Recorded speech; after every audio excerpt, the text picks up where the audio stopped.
বাক্সে কি ছিল আর গৌতমের আসল পরিচয় কি? সন্ধে নামতেই প্রাসাদে উৎসবের পরিবেশ ছড়িয়ে পড়ল। আর কেনই বা হবে না, ওটা তো আভনির দিদিমা গায়ত্রী দেবীর জন্মদিন। শহরের সব রাজকীয় মানুষ সেই জন্মদিনের অনুষ্ঠানের অংশ হতে চেয়েছিল। দেশের নানা জায়গা থেকে লোকজন দামি দামি উপহার নিয়ে পার্টিতে এসেছিল। অল্প কিছু সময় পর গৌতমও এসে পৌঁছল অনুষ্ঠানের জায়গায়। আভনি একদমই আশা করেনি যে গৌতম পার্টিতে আসবে। কে তোমাকে থানার থেকে ছাড়িয়ে দিল? তোমাকে না ছাড়লেই ভালো হতো। আমি কিছু চুরি করিনি, আমি শুধু বাইরে থেকে গয়নার দোকান দেখছিলাম। ভীষণ কষ্ট করে আমি আমার নির্দোষ প্রমাণ দেখিয়ে সেখান থেকে বেরিয়েছি। আচ্ছা আচ্ছা, এটা কি উপহার? এরকম নোংরা প্যাকিং কেমন? গৌতম ছোট বাক্সে কি উপহার এনেছে? কে ছিল সেই বয়স্ক মানুষ যে থানার বাইরে গৌতমকে বাক্সটা দিয়েছিল? প্যাকেট দেখে বিচার করো না, ভেতরে কি আছে দেখো, তুমি নিজেও অবাক হয়ে যাবে। কার জন্মদিন বলো তো? দিদিমা? হ্যাঁ, তাহলে উনি সেটা খুলবেন। শোনো, যখন বাকিরা গিয়ে দিদিমাকে তাদের উপহার দেবে, তখন তুমি চুপচাপ গিয়ে তোমার বাক্সটা সেখানে রেখে দিও, বুঝেছো? আমি জানি না দাদু আমার ওপর কি প্রতিশোধ নিতে চেয়েছিলেন। তোমার মতো গরিব লোককে মেয়ের সঙ্গে বিয়ে দিয়েছেন, না আছে টাকা, না আছে আদব কায়দা।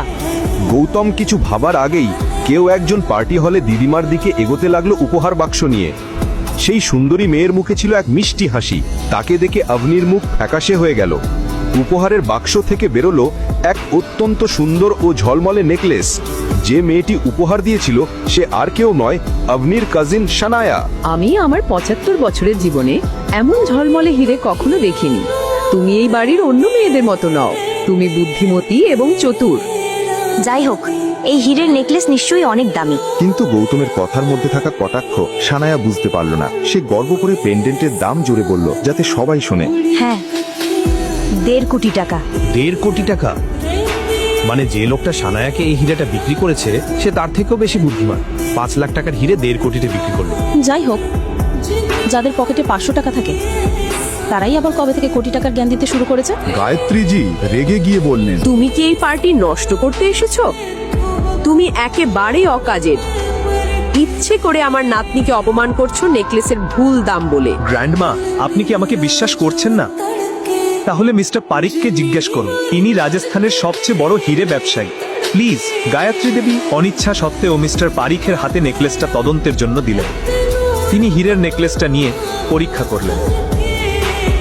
কিছুক্ষণ দেখে বললেন, কারোর চেষ্টায় একটা সস্তা হিরেকে দামি বানানোর চেষ্টা হয়েছে। পারিকের চোখ কোনোদিন ভুল করে না। কেউ শানায়াজিকে ঠকিয়েছে। গ্র্যান্ডমা, আপনি দেখলেন তো, আমি ঠিকই বলছিলাম। কেউ একজন। থামো, একেবারে থামো। আমার বোনকে মিথ্যাবাদী বলার সাহস তোমার হলো? তাহলে বলো তো, তুমি কি উপহার এনেছো অকাজের?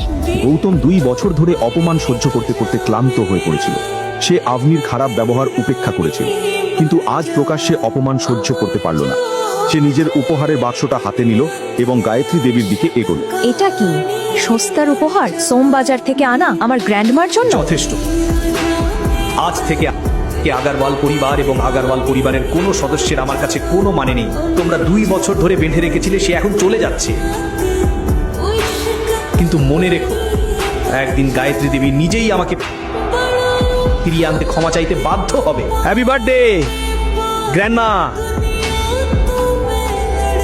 বাক্সটার ভিতরে কি ছিল যা দেখে অগ্নি হতবাক হয়ে গেল? কি ছিল সেই জিনিস যা দেখে গায়ত্রী দেবী এবং অগ্নি দুজনেই ভয় পেয়ে গেল? আরে থামাও, কেউ ওকে থামাও। গৌতম, সে ২ বছর আমাদের সাথে ছিল, কিন্তু আমরা চিনতেই পারিনি। আমি ওকে চড় মেরেছিলাম। আমরা শেষ হয়ে যাব। শেষ পর্যন্ত বাক্সটার ভিতরে কি ছিল যা দেখে গায়ত্রী দেবী এত ভয় পেয়ে গেল? কে সেই বৃদ্ধ লোক যে গৌতমকে বাক্সটা দিয়েছিল? গৌতমকে কি তার আসল পরিচয়? সে কি নিজের পরিচয় লুকোচ্ছে? গৌতমকে ফিরে আসবে? কি হতে চলেছে গায়ত্রী দেবী এবং